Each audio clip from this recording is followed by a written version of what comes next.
All right, here we are. Good evening, everybody. Welcome back to another episode of the Haz Mat Guys Nation Roundtable, where we are hosting another multimedia platform to bring hazmat response information and training tips from hazmat members from around the globe. I'm Bobby Salveson, and once again, I will be acting as the host of the show for tonight, and I'm joined by these guys. What else can you say? I just saw you guys. I'm sick of looking at you. There's no food in front of us right now. Oh my God. I got Bob Kosh, I got Mike Monaco, I got Phil Ambrose, double fisting my heroes. I love it. We just got back from Baltimore, right? The International Association of Fire Chiefs Hazmat Convention. Very well attended, I will say.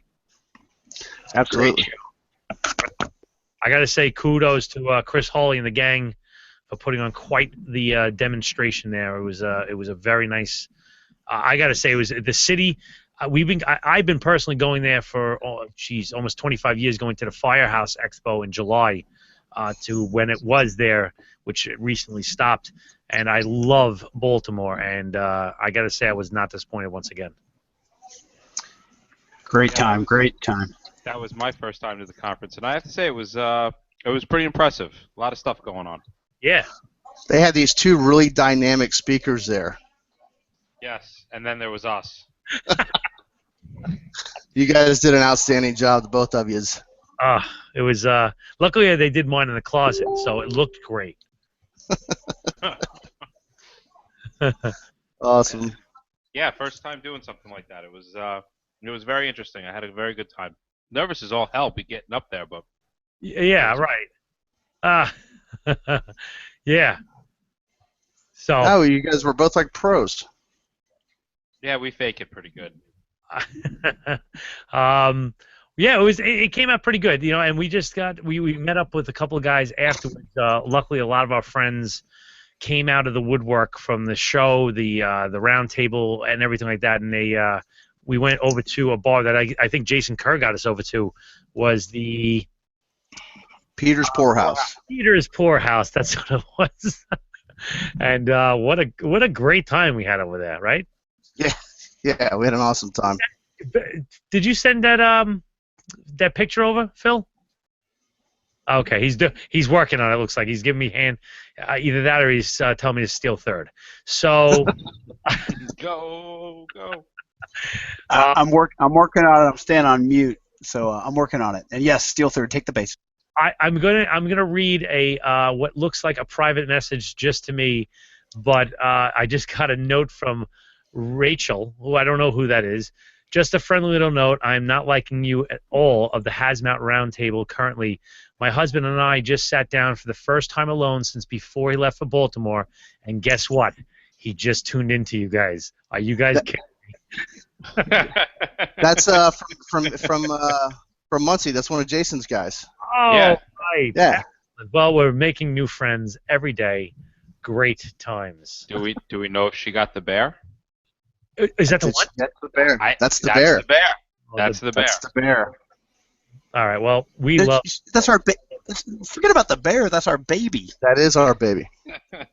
Well, let's get into the meat of tonight. We have a couple of things we wanted to get through the IAFC convention, and like I was saying before, we met up with a bunch of our friends from Boston area, the Massachusetts state. What are they? The Hazmat It's a Asset regional team, right? Regional team.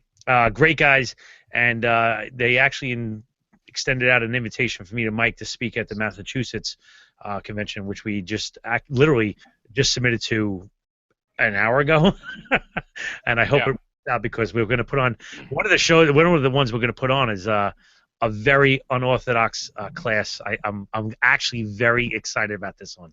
Yeah, it's either going to be incredibly good or an utter flaming failure. I can see people actually throwing tomatoes. I mean, and I don't know anybody that brings tomatoes to these classes anymore, but I can We see should have tomatoes. we should issue them. Yes, It's awesome. I like it. It would help monitor our evaluation. Yeah. So the less tomatoes that we walk out with, the better job we did. Oh my goodness. All right. So anyway, moving along. Next on the list of stuff we had here for tonight, we were going to talk about pool chemicals, right? Yes. Yeah, Jason Rogers, I think, was going to try to pop in and talk about all that because I guess there was an incident where some people were trying to make some pool-type chemicals at a reduced percentage, and it didn't work out so well for them. Oh. Well, I'd like to get that right from the horse's mouth. No offense, Yeah. Jason. I think you Yes. did. He is Where is he is that? on his way. I got a message. He's on his way home, so he should be on here shortly, hopefully. Skip that one. I don't know if anybody saw this, and it's not really a hazmat incident, but something that really came across my radar and Mike's, in fact, was that just today, I think it was just today, they picked up a car on a routine traffic stop on its way from New Jersey into Manhattan with an insane amount of guns, weapons, and intent Body armor. body armor. From what I'm understanding from friends that might have been around that area, they said that these were sovereigns, and I didn't really know what sovereign people were, but sovereign people seem to be the people that don't really. I live in the United States, but I don't recognize your laws. They're the ones with the special homemade license plates. That's the ones, and these were supposedly those type of people, patriots. I don't know. So like Davidian compound, Ruby Ridge type. I think so. Close. I think close to. Yeah, Okay. it's like from when I was Or Amish.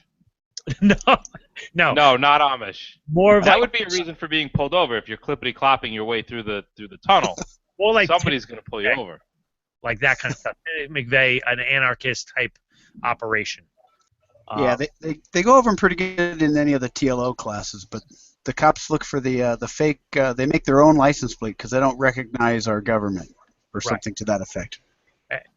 If you see the pictures of what they were carrying, I know Oh, it's insane. that was actually visible. That set this whole thing off was a clip and it looks like a fake phony badge. But when they opened up the the back of this thing, it was everything from tactical style assault weapons, unlimited amount. Each one of the clips that actually said America on it, like that kind of stuff. What were these guys doing? Do you know what you have to do in New Jersey going into New York to get pulled over? Like, what if you're going and you're planning something? Don't you think you'd be driving on your best behavior? Right. Like, there's times I do 85 going into work, and I've never been pulled over. What the hell were they doing? And today's the day they get caught for the cracked windshield. Right. Oh, your inspection's up. Crap. Or they've been keeping track of them for a long time. That's the case. But even like that, Like to stop them in the tunnel. in the last week or so, I mean, this is just one of those types of not quite in the be nice, but definitely in that range of terrorism that we were kind of keeping separated, I guess, last week, right? Yeah, and a little bit of interesting information on the Pulse shooting. It's coming out now that he tried to buy body armor and bulk ammo at a gun store in Florida. They denied him because they felt like there was something weird going on, and they notified the FBI, and they did nothing. Wow. Yeah, the FBI, I think, is going to be under huge scrutiny coming up because of how they were investigating him over the last several years and closed the case, and then within a week or so after closing that case, he bought all these weapons. Right. But then you turn around and you go, can you really blame these guys? Like, how many thousands of people are they following and looking after and going my gosh. poring over, and their resources, I'm sure, are minimal. Right. This is a lawn fight. Other things have been limited. People don't want freedoms taken away. Yeah. It's true. But that's just something that popped up across the radar just today, at least in New York. But did that make it out to where you guys in Boston and everybody else out there? I'm sure it did. Oh, yeah. Pretty big. Well, that's another weird one.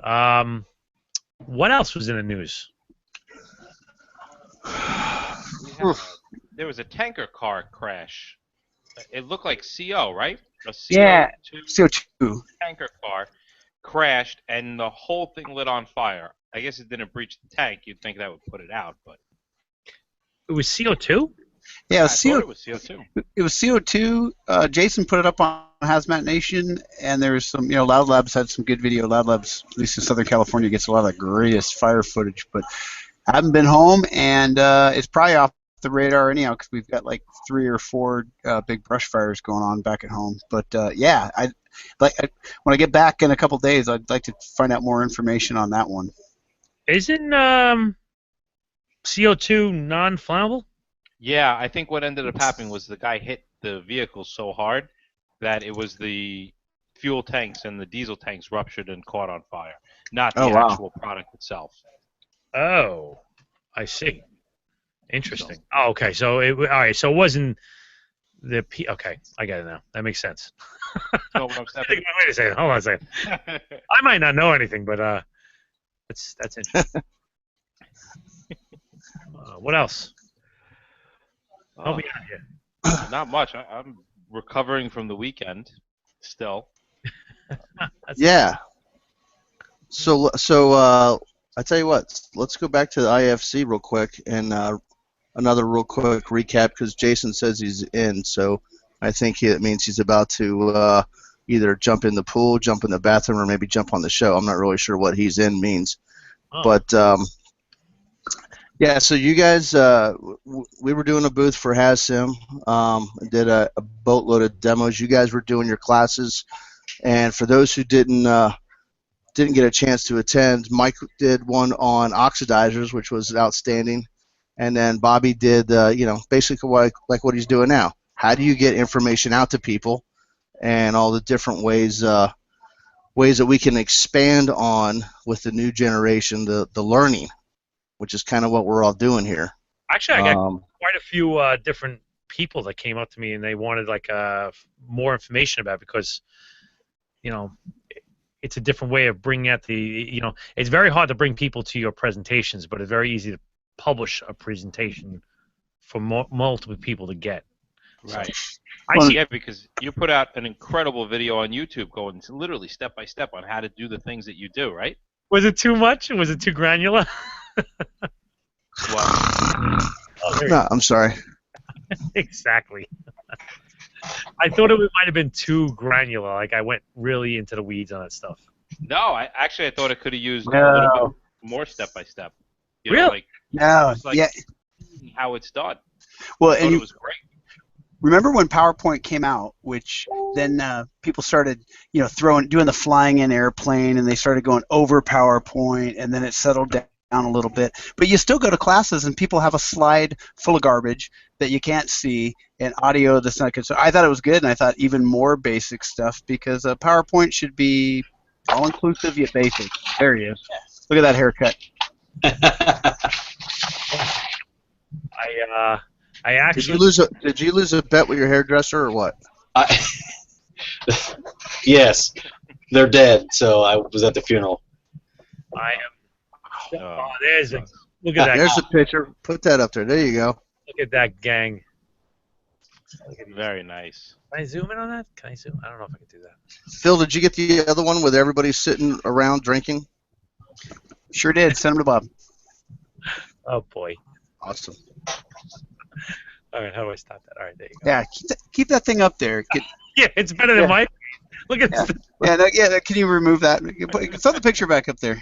You know what? I will. It's better. I want to see.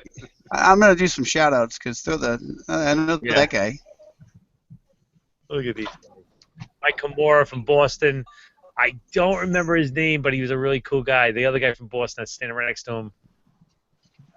Look at this, guys. Matt Blows. Jay-Z. Probably one of the coolest, most mellow people I've ever met in my life. Brian Clark's in the back over that way. John. Dave Mather from Massachusetts. Yep. Yeah, we had a really good time. Multiple, 1, 2, 3, 5, 6 states represented. Minimum 7. You know what? Talk amongst yourselves for a second. I gotta get something. I'll be right back. Okay. I'll give you the topic. It's asparagus. Asparagus. Oh, there is nothing better than having asparagus in the firehouse and then leaving the urinal unflushed when you're done. Ooh, it's a lovely, lovely fragrance. Jason, you had we're just kind of basically killing time till you got here. No, just kidding. We are just recapping Baltimore a little bit, and then you had some stuff on the chlorine article and whatnot, but I went wait for Bobby to come back for that. Yeah, I got a couple of things from Haz Mat Nation that are pretty timely that we can talk about. Perfect. So that's good. I tuned in as I was driving back into the office here and heard you guys talking about sovereign citizens, and I have a little bit of history with some of that stuff, and they're some bad dudes. Phil, you guys are 100% right. They are.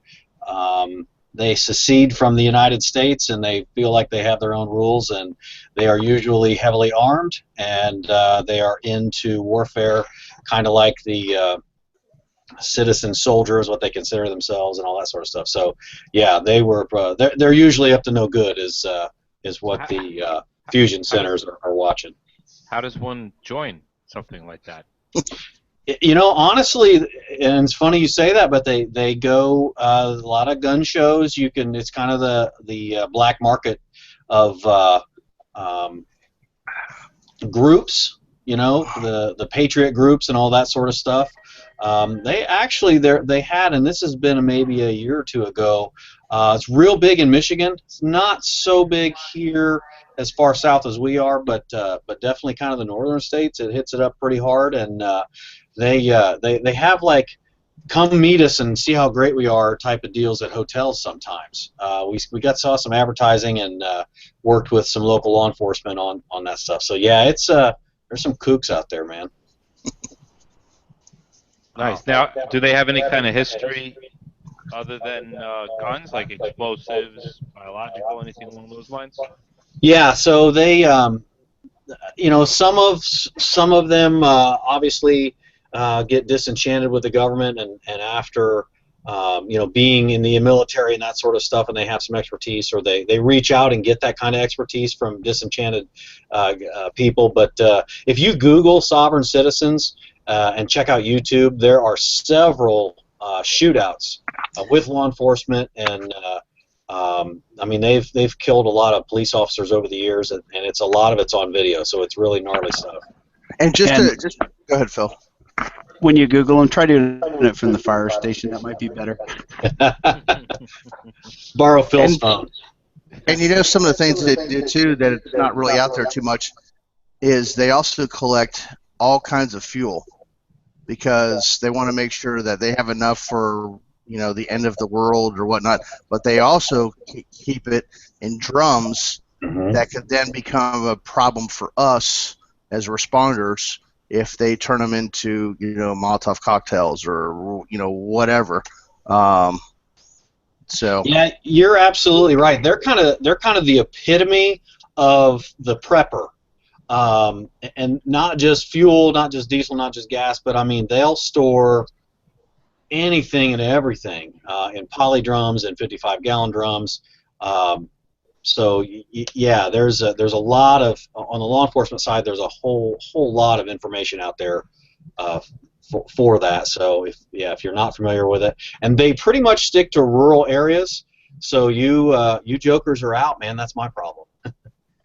And let me just pop in here real quick. I just got a couple of text messages from some of the guys, Kimura and a couple other guys that said they can't comment. If you guys go, put your cursor over to the left side, a bar will pop out, and you can go. There's one of the top blue button is chat, and you can go there and you can type in messages, or in the Q&A you can type in questions and answers. So those of you that aren't able to, you say you can't get on or type in stuff, that's how you can type in some things. Very nice. Carry on. Jason, I know had some pool stuff, but I thought there was one more topic we were going to talk about tonight. There was something that came across the news breaker. Nothing? Jason, you got it? Yeah, if you're ready. Go with it. Okay, so three significant stories on Haz Mat Nation in the last couple of weeks, and it all has to do with pool chemicals and buying that stuff at Walmart, buying that stuff at different places. But the first one was in Jeffersontown, Kentucky. They had a leak, and this was a public pool. Sodium hyperchlorite, which is, anybody know? Caustic soda. Yes. And so they had approximately 100 gallons of sodium hypochlorite escape before the leak was stopped. It was in a mechanical room, so confined space. That stuff has got a molecular weight of 40. Commonly used caustic soda in dealing with pH and stuff for pools, and it's got an IDLH of what do we say here, 10. So it's non-combustible solid, but it's generates sufficient heat to ignite combustible material. So in a confined space, that's some gnarly stuff. There were people treated in this particular story. In what aspect? In the flash aspect or the inhalation? Inhalation. Total inhalation deal here. The second story was in Johnson County, Indiana, which is just south of Indianapolis, and I thought this one was kind of interesting. It has some really explosive pictures to it as well, but people were trying to save some money, and they ended up, what they did was they used the pool shock, which comes in the granular little, like socks is what I would call them, and they had one left over from last year. They're opening their pool up. They had another one this year, and they were, for whatever reason, combining them in the kitchen sink. Well, there's from what information that I have been able to look at, doesn't specifically say brands, but these are both chlorine base. There's two major types of chlorinating agents. One is inorganic and one is organic. And as I kind of dived into a little bit of that information, if you happen to mix the two, they become explosive. This couple was apparently mixing it in their kitchen sink, maybe in a bucket or something, is what it kind of looked like, and went ahead and put both types in. And the husband described 5 separate explosions in the kitchen sink. It blew out all of the windows in the house. Fire department came. Both of them were treated. They actually were able to escape the house, and said the fumes is kind of what got them. They temporarily lost their hearing and had respiratory issues that they had to be treated with at the hospital. So different types of chlorine, and I mean, the funny thing is I worked, when I was in college, I worked for a pool company, and literally both kinds of chlorines would be sitting on the shelf next to each other. You'd have, and I don't want to throw any brand names out there, but we'll call it brand X is Pool Shock for $15, and brand A is $3, and people would try to save money and stuff. And we had people that would try to save some cash with using regular chlorine bleach. That's like a 5 to 10% chlorine mixture, whereas the pool chemical stuff, you get to messing with that, and it can be as much as 20-25% chlorine, and a significant difference. Well, the name of the game is basically just changing the pH, right? Because when you change the pH, it's not the algae and all the other crap from going on. That's the name of the game. Would anybody disagree with that? Well, so there's clarifiers, and when you get to playing with the pH and you get it off, that's kind of the clarity of the pool. But you got to have the disinfectant agent. I mean, it depends on what you're talking about, I suppose. Right? Well, I actually know a guy that does pools, and he says he's seen people successfully use borax, the detergent cleaner stuff. And he says that basically because you got to, and I'm not a pool guy, I don't have a pool, but he says basically you got to keep it between like 4.5 to like 7.5 in order to keep the pH correct. Now, I could be totally off on that number. I don't own a pool, I never have, but I could see. I don't know. Borax seems like it has other things that would not be good for the pool, but I can understand why he's trying to shift the pH. I mean, that's kind of what I do when I wash my running clothes. Is that if you can shift the pH, it'll kill the smell, all the bacteria. Yeah, no, you're exactly right. The one thing is when people go, I guess, mixing other, borax or things that aren't made for pools specifically, you start adding extra things into the pool, and like you'll get suds, and you'll get other cleaning agents, and man, I remember seeing that sort of stuff. The other thing that I thought was interesting, I found where CNN did an article in 2012 that nearly 5,000 people a year go to the emergency room because of pool chemicals. I just thought that, I thought that was a lot. I mean, you don't hear a lot of that stuff, but most common injury was poisoning, and usually from inhaling, and I would have to assume a large percentage of those are chlorine. Several of these stories all had to do with chlorine. Wow. Yeah, that sodium hypochlorite. A lot of people they go to unscrew that bottle, that bucket, and as they open it up, whoosh, they get the face full of vapor, and that's some powerful stuff. It'll knock you on your ass pretty fast. And what's a lot of those calls you go on, the pool guys are so used to it. It's like they can snort the stuff. But I think most of the rest of us are sensitive. And just for clarification, because we get tongue-tied, caustic soda is sodium hydroxide. So you got that functional group, the OH group, not the hypochlorite. But yeah, I think it's always funny because you got some pool guys that they're almost immune to the stuff. They've been around it so much. And yeah, you're absolutely right. I think the hydrogen chloride, which is hydrochloric acid or muriatic acid, is pretty much the common pH, for your alkalinity, and you're gonna lower the pH, right? Is that right? I do that backwards.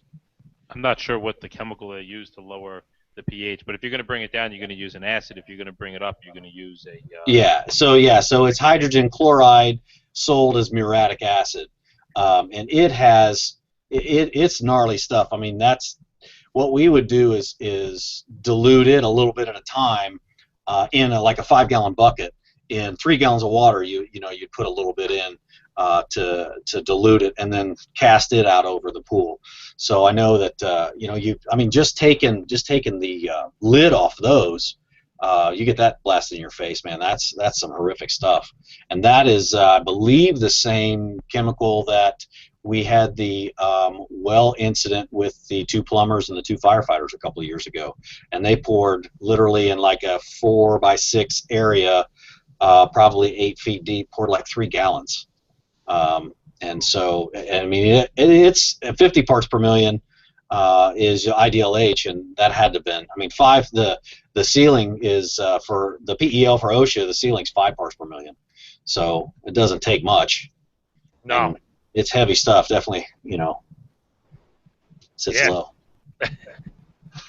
Pretty heavy stuff. Heavy stuff, right?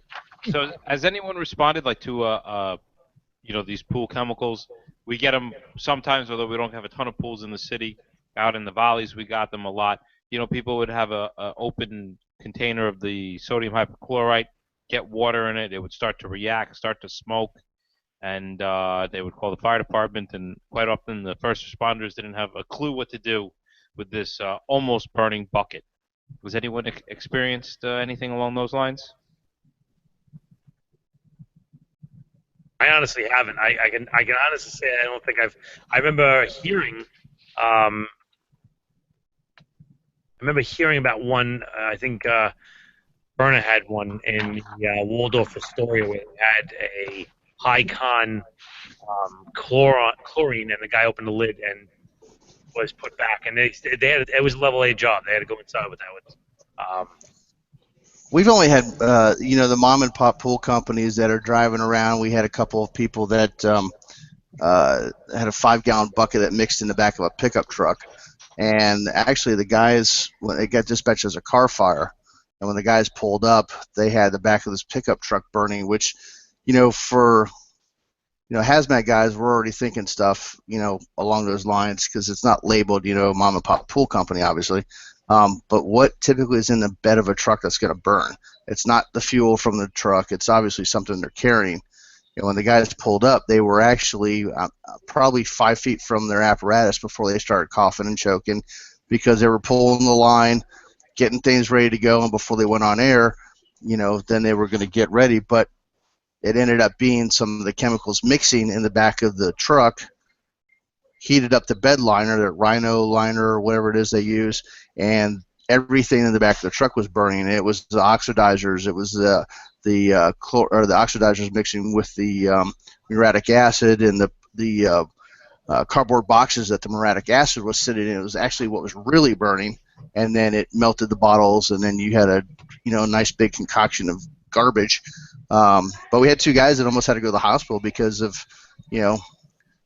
I hate to say it, but what it was complacency. Yeah, that kind of stuff happens all too. Pool chemicals. I in the whole world, I think pool chemicals and gasoline are the most complacent things that we got out there. And people are just, they slap it around. They're sitting there huffing this stuff in, and they play like it's nothing. But there's some bad chemicals out there. Especially when that stuff starts mixing with other things, you get those oxidizers and the cardboards and other chemicals together, and you could do a lot of damage with that. Yeah, an oxidizer with organic, something like a cardboard box, can be smart. Yeah, it's perfect. And what do you know about oxidizers? Not much. I actually know a lot now that I had your class. Yes, I was very enlightening because I feel like an oxidizer king now. And we did have Not really. And how they could present, because pool guys, drummers drive vans, pool guys drive pickup trucks, and that stuff will fall out every now and then. And it can present, depending on which pool chemicals it is. It can mix with the oils or react with oils in the asphalt. And we did have one where they broke open to the first engine company from a neighboring city, saw these smoking, chemicals coming out of these very, very obvious pool chemical containers, the orangish, burnt orange color. But it's like an acid. You still approach uphill and upwind and do your due diligence. But for the most part, in an open area, they're pretty good. But yeah, you get these things in a smaller space. If the same thing had happened and been spilled in a smaller spot, you have trouble. At most of the pools are changing over, but when I was with one of the big universities, we had a very extensive chlorine system for that pool, and that was actually one of our good target hazards. But I don't know about where you guys are, but most of those have been converted over, and they're not using as much volume, or they've changed to other systems for chlorine. Huh. Well, I mean, Yeah. do you, Mike? Do you have a pool? I don't. My parents had a pool, so I grew up with a pool. All right. And I got to tell you, I think that the household pool chemicals really, people, they just assume, I don't know, maybe it's because they're sitting at home, so they don't give them the same respect or the due respect that they deserve. But as a volley, I've been to a ton of pool chemical stuff. And just people, they'll leave it open, stuff drops in.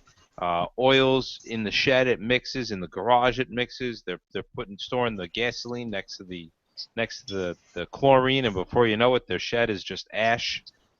So. And then what do they treat it as? It's just a shed on fire.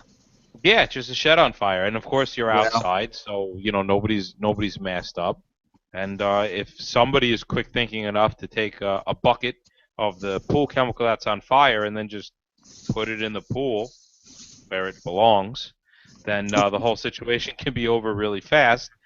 Or you can sit and you're spraying water on it. Now you're getting, essentially oxidized water all over the place and run off in the whole 9 yards. So if you have the ability to contain something like this in a pool, then that's probably one of your best bets. I love the. It's been one of the options. I wasn't there. I remember there was one. It destroys the pool potentially, because that was what we were looking at back at the university I worked for. Is, hey, can we just throw this into the pool?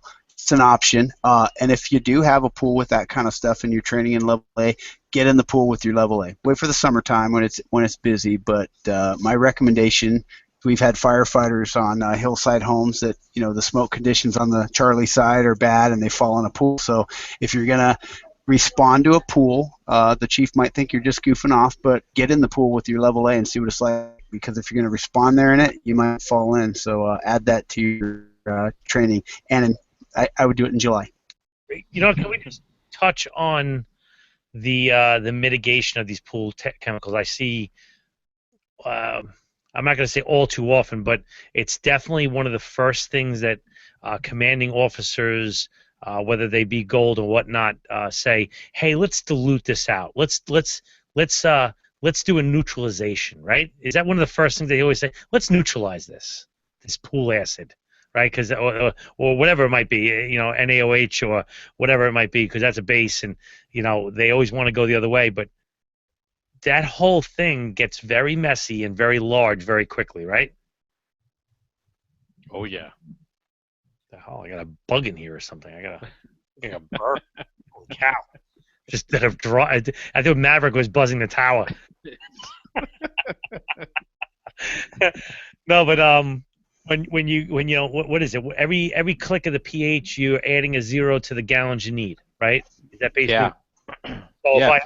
if if you've got a 1 and you want to try to get it to a 7, then you need essentially 7 times that many zeros to get there. It's what, 70 million, right? 7 million gallons. Yeah, 70 million gallons. So I need 70 million gallons to make a 1 into a 7. That's a lot of gallons, and that's probably more than the pool itself. So it might be better just to dump the stuff in the pool, maybe. Right. Well, but you got to remember, you're talking about acids, bases. Yeah. And most pool chemicals are going to be oxidizers. So you're probably not dealing with a 5-gallon bucket full of a pH of 1. You're dealing with something that happens to have a pH, but it buffers pretty quickly, and it's more of an oxidizer than anything else. Good pernt. We when we used to pour, and true story, we used to pour the radioactive monkey urine into the drum for decay. It was obviously acidic, so we would take baking soda. Give me that one. Baking soda. Somebody help me out. Chemical Sodium structure. bicarb. Sodium bicarb, and we'd sprinkle it in there, and it would knock down the foam and the fumes. And we did a study titrating some acids and bases. It's been a long time, and Todd Burton's going to probably correct me, but it wasn't bicarb. It was sodium tricarbonate, maybe. I know the structure was a little different, and we did several tests with some of the chemists, and it actually, we don't carry it on our hazmat rig, but it actually was better, and we used less volume. So I'm sure Todd's going to comment. But you guys did your acids and bases titration, but in the answer to a pool chemical call, I mean, to me, it's kind of almost at the cleanup stage when you're looking at neutralizing. You're taking care of all your initial actions first. And that's what we did on that last pool chemical one. We ended up getting out the neutralizing it in the street, scrubbing it down, so we had a neutral pH, and the street could reopen and all the rest of that good stuff. Well, Ryan Burton, my apologies, actually said that in California they used to use chlorine gas to chlorinate the pools, and I do remember. Yeah, that was what we had. That's why we always wore our level A's, and every year we would go swimming in our level A's, because that was one of our level A responses was up at the UCLA pool. And Ryan, just to clarify, Ryan Burton is actually Todd Burton. He said somehow he logged in under his son, so we finally got Todd on the show. I was going to say he started early, man. Those Burtons, they start early. Forgive me. How do you bring up? Is that Q&A? Yeah, it's Q&A. I'm just looking at his questions, and I'm looking up right now because I'm a nerd what the solubility of chlorine is, but I'm almost sure it's nothing. It's not much. Like point something. Yeah. 0.7. 0.7. It's really, really small. No, it's basically nothing. Page 59 of your NIOSH. Didn't Jay-Z do something about that, where I'm going to take my water fog nozzle and knock down this chlorine cloud and make it hydrochloric acid, and he goes on to basically disprove it, saying the solubility is nil, and it's not other than moving it mechanically with the hydraulic pressure of the hose, you're not going to actually knock anything down. No, but you will end up with some hydrochloric acid pooling because it doesn't take a lot of chlorine to create the acid. 0.7% And then, of it. right. So now you still have the chlorine that you're moving around all over the fucking place. Oh, excuse me. And there's my punctuation. That you're moving all over the place, and then now you got to deal with hydrochloric acid at the same time. But it creates a great training opportunity. It does. Yeah. Why not? I love it. Oh, you know what? I got to plug something. A listener of ours Oh, yeah. gave us this stuff, and this is, I haven't opened it. I'm going to keep it for a little while, but it is amazing. This is one of our listeners at Firestone and Robertson Distilling Company in Texas. I highly recommend Fort Worth, Texas. Go and pick up a bottle of this top quality Will. Leonard Robertson, Leonard Firestone. You got to check this thing out. This is it's a handsome bottle. Should save it for the I next thought it time was we're all together. Yeah. I thought he was handing you something else. I had no idea. It was a plastic bag, and I thought, do I run? Very nice stuff. It was very good. It's not on your diet. No, actually it is. Whiskey is on the diet, so I could do that. This just in, I got this from Bob Stern. Holland tunnel stop. The officials said the incident was not related to terrorism, but maybe drug related. Less than 50 grams of marijuana and drug paraphernalia were also recovered from that location. So I guess news is still popping out about this stuff. Yeah, they gave some lame-o excuse in the beginning that they were trying to rescue the daughter of a friend, was their initial response. That's some entrenchment. Yeah, I Jerry thought my Springer on the road. I thought my people had, knew a guy or two. That's good stuff. The mayor's house or something. Who exactly Awesome. are your people now, Bob? Yeah, come on. Are they just people in Florida driving golf carts? Are those Nah, people now? The people that drink wine and cigars. Oh, I love it.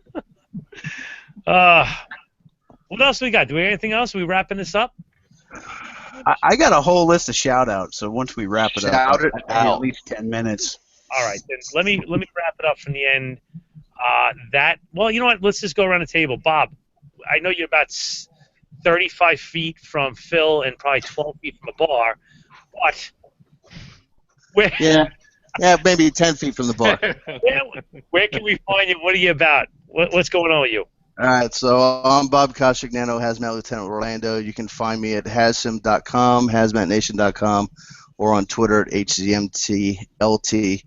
I've been traveling around the last week and a half. I'm about ready to be home tomorrow night. We did some HASM training in Connecticut, the week conference in Baltimore, and we're now in Boston doing some HASM training for those guys. Great bunch of guys. Phil and I interrupted a bum fight yesterday. We try really hard not to play the fireman role when we're out anywhere, but the guy was just getting tore up, so we had to step in a little bit. And the engine company that came, they were nice enough. They let us jump on the rig and go back to their firehouse and get cleaned up in Cambridge. So shout out to those guys. And so we're finishing up training here in Boston tomorrow, Phil and I, and going our separate ways to the other ends of the earth. Awesome, man. Jay, what do you got? Shameless plug, right? You can find me at Hazmat Nation. Hazmat on Facebook, Hazmat Nation /Jason. Also, just want to throw out there, for the party, we gave away some Hazmat Nation T-shirts, and up and coming very, very soon, there will be an opportunity for guys to, hey, what's up? There'll be an opportunity for guys to send in some information and win a Hazmat Nation T-shirt. So stay tuned and stay plugged into Hazmat Nation. Good. Mike? I'm Michael Monaco. You can find me at Mike at the Hazmat Guys. You can listen into our weekly podcast, the Hazmat Guys podcast, on Google Plus, iTunes, whatever you want. Send out a message to us on Facebook. Mike at the Haz Mat Guys. That's pretty much it. Oh, and you're going to be able to see us if you want to see any of me and myself, or Bob and Bob and myself, however that's grammatically correct. We will be lecturing at a couple of places coming up, but I believe we're going to be at the Massachusetts Convention coming up in September. We are very hopeful. Very hopeful. So we'll see what happens. All right. Philip? Bob already recapped, but yes, we did training with Boston Fire, Cambridge Fire, Quincy. Outstanding group, and we did break up a bum fight. It was borderline attempted murder, and we got picked up by Cambridge Station 1 and met Brian O'Neill, who some people out there might know him. He's been around hazmat training at Anniston and hazmat with Cambridge. So everybody that showed up to the after party, if I didn't shout out before, Dave Mather and the Massachusetts guys, and everybody else was there. Great to see Matt Blows finally in person, and of course the infamous Jay-Z. We'll be wrapping this trip up. I got my submittal in for FDIC. We'll see what happens with that. That's going to be something that actually Jason Rogers has helped me out quite a bit. And we had a listener that's been kind of a fan that's non-hazmat, hoping to be in hazmat, Christine, who was sending me some messages from New Jersey, who, if you've seen her on Facebook, she's a big fan of everything. So I'll give her a shout out. And yeah, I'm going to be happy to be home tomorrow night. But in the meantime, everybody be careful. Yeah, and last but hopefully least, I am Bobby Solison. You can find me along with Mike on thehazmatguys.com. My email is bob@thehazmatguys.com, or you can follow us on Twitter at, I guess it's at, is that what you say? At thehazmatguys1. Yes, ampersand. Oh, ampersand? Ampersand. All right, we can do that. I would like to just wrap up my thing with we came back from Baltimore, and it is an absolute humbling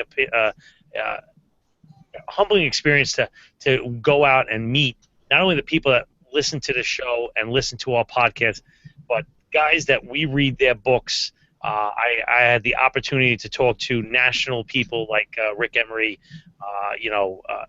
Actually, the list goes on and on. I wouldn't do it justice to name off all the names, but it was a nice thing to talk to everybody. So I would like to say thank you to everybody. And obviously, we've switched over to Google Hangouts for our show. So if you have a friend or a foe and you want them to learn a little bit more about hazmat, please tell them to +1 us, which is, I guess, the Google equivalent of like liking us, because that way you get notified about the show. And you can find us at THMG Nation. So it's THMGNATION at Google. You can just find us through your Gmail account or whatever it is and get notified. And we do this show live every Tuesday at 21:15 hours Eastern Standard Time here on Google Hangouts. And you can find it right afterwards on YouTube. We just publish right up there. So, I want to just give out one last shout out, and that's to Captain Anderson from Boston FD. When we got here yesterday, he said that I listen to you guys all the time, and I watch your Haz Mat Guys Nation roundtables. So that was nice that we're reaching people and finally meeting some faces. So that's awesome. All right, Captain, for listening, thanks. Appreciate it. We're going to close with a picture of just Bob. Oh, no. Good night, everybody. Good night.